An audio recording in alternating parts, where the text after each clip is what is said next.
श्री स्वामी समर्थ. तुम्ही कधी अनुभवलं आहे का की स्वामींच्या फोटोसमोर बसल्यावर किंवा त्यांचं नाव घेताना अचानक डोळ्यातून पाणी वाहू लागतं. आपण रडत नसतो तरीही अश्रू थांबत नाही. हे का होतं? हे शुभ लक्षण आहे की अशुभ आहे? आजच्या व्हिडिओमध्ये आपण स्वामी समर्थांनी दिलेल्या एक अशा गूढ उत्तराचा उलगडा करणार आहोत जो तुमच्या नामस्मरणाकडे बघण्याचा दृष्टिकोन कायमच बदलून टाकेल. आपल्या सर्वांचं या चॅनलमध्ये स्वागत आहे. स्वामींनी काय सांगितलंय की अनेक भक्त जे असतात ते जेव्हा माझं नामस्मरण करतात तेव्हा त्यांचं मन भरून येतं. आणि अनेक भक्त तक्रार करतात की महाराज माझं मन एकाग्र होत नाही किंवा नाम घेताना खूप रडू येतं, भीती वाटते. जर आपण पाहिलं तर सामान्यतः आपल्या रडण्याला आपण दुःखाशी जोडतो, पण नामस्मरणातील हे अश्रू दुःखाचे नसून हृदय द्रवीभूत होण्याचे लक्षण आहे. स्वामींनी यावर खूपच छान आपल्याला उत्तर दिलं आहे. अक्कलकोटमध्ये एक भक्त स्वामी जवळ आला आणि विचारू लागला की स्वामी, मी तुमचं नाव घेतो पण डोळे भरून येतात. मला गदगद होतं, माझ्याकडून काही चूक होते का? स्वामींनी त्या भक्ताकडे बघून मंद हसले आणि बोलले, अरे वेड्या, कोरड्या विहिरीत जर तू बाल्टी टाकली तर पाणी कसं येईल?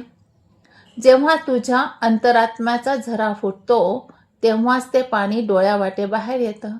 ते पाणी नाही तर तुझ्या विचारांना, तुझ्या अभिमानाला तो विरघळतो. जसा पाऊस अशुद्ध हवा स्वच्छ करतो तसं हे अश्रू तुझ्या मनातील साचलेले विकार धुवून बाहेर काढतात. जेव्हा भक्त आणि भगवंत यांच्यातील पडदा दूर होतो तेव्हा शरीर त्या आनंदाचा वेग सोसू शकत नाही आणि तो अश्रूच्या रूपाने प्रकट होतो. नामस्मरणामुळे शरीरातील कुंडलिनी शक्ती किंवा सकारात्मक ऊर्जा जेव्हा ऊर्ध्वगामी होते, वरच्या दिशेला सरकते, तेव्हा मेंदूतील विशिष्ट केंद्रावर त्याचा दाब येतो आणि डोळ्यातून पाणी येतं. हे एक ऊर्जेचा बिंदू आहे. महत्त्वपूर्ण गोष्ट स्वामींनी हीच सांगितली आहे की जेव्हा तू माझ्याशी जुळून जातो, जेव्हा आपलं एकाकार होऊन जातो तर तो एकाकार तुला आनंद देतो. आणि जेव्हा तो आनंद देतो तर त्यावेळेस तुझ्याकडे शब्द नसतात.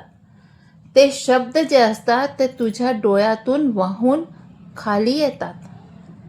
ते शब्दच तुझ्या डोळ्यातनं वाहतात आणि ते शब्द माझ्यापर्यंत पोचतात आणि तुझ्या मनाचा प्रत्येक भावाला मी समजून जातो. आता जर आपल्याबरोबर सुद्धा असं होत असेल तर आपण यावेळेस काय करावं? तर सगळ्यात पहिले तर मी रडतोय हा विचार करून नामस्मरण सोडायचं नाहीये. उलट स्वामींना म्हणायचं आहे, महाराज तुमच्या नामाची ही गोडी अशीच राहू द्या. भिऊ नको, मी तुझ्या पाठीशी आहे, या वाक्याचा आधार घ्या. हे अश्रू म्हणजे स्वामींनी तुमच्या पाठीवर टाकलेली मायाची थाप आहे असं आपल्याला समजायचं आहे. जर आपण पाहायला गेलो तर जे संत नामदेव होते ते विठ्ठलाशी प्रत्यक्ष बोलायचे, पण एकदा पंढरपुरात मंदिरात कीर्तन करत असताना तिथल्या पुजाऱ्यांनी त्यांना कनिष्ठ जातीचे म्हणून त्यांना मंदिराच्या बाहेर काढले होते. तर महत्त्व काय स्वामी नामाचं किती छान आपल्याला कळून येईल की तो क्षण नामदेव महाराज निमूटपणे मंदिराच्या मागे गेले. त्यांच्या मनात राग नव्हता तर एकच आर्त हाक होती, देवा तुला माझी आठवण येत नाही का? ते चंद्रमाच्या रोशनीखाली बसून एका जंगलामध्ये रडू लागले. त्यांच्या डोळ्यातून वाहणारे अश्रू हे केवळ पाणी नव्हते तर विठ्ठलासाठी त्यांची व्याकुलता होती. ही व्याकुलता जेव्हा पराकाष्ठावर पोहोचली तर असं म्हणतात की नामदेवाच्या त्या मुक्त अश्रूंनी विठ्ठलाला इतकं हलवून दिलं होतं की स्वतः देवाने मंदिराचे तोंड नामदेवाकडे फिरवले होते. जेव्हा शब्द संपतात आणि फक्त हुंदका उरतो तेव्हा देव स्वतःहून भक्ताकडे धाव घेतो. तर आता आपल्याला करण्यात आलं असेल हे की स्वामींशी जेव्हा आपण एकरूप होऊन जातो, एकाकार होऊन जातो, त्यांच्याशी संवाद करण्यामध्ये जेव्हा आपण बिलकुल त्यांच्याशी बोलायला लागतो आणि तो आपल्या अंतरात्मामध्ये महसूस व्हायला लागतं, तेव्हा ते स्वामींशी एकाकार आपल्या डोळ्यातून अश्रुधाराच्या रूपमध्ये बाहेर यायला लागतं.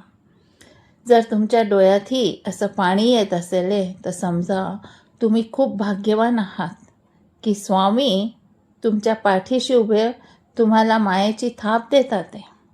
स्वामी तुमच्याशी बोलू इच्छुक आहे. स्वामी तुमच्या प्रश्नांचं उत्तर देऊ इच्छुक आहे. स्वामी तुम्हाला भिवू नको पाठीशी आहे या वचनाला साक्षात्कार करत आहे. स्वामी तुला बोट पकडून मार्ग दाखवत आहे. म्हणून कधी पण डोळ्यामध्ये पाणी आल्यावर अश्रूंना थांबवू नका. स्वामींची उपस्थितीला अनुभवा आणि ती उपस्थिती तुमचा साक्षात्कार आहे, तुमची प्रचिती आहे, तुमचा अनुभव आहे, सर्व इच्छा पूर्ण करण्याचा मार्ग आहे.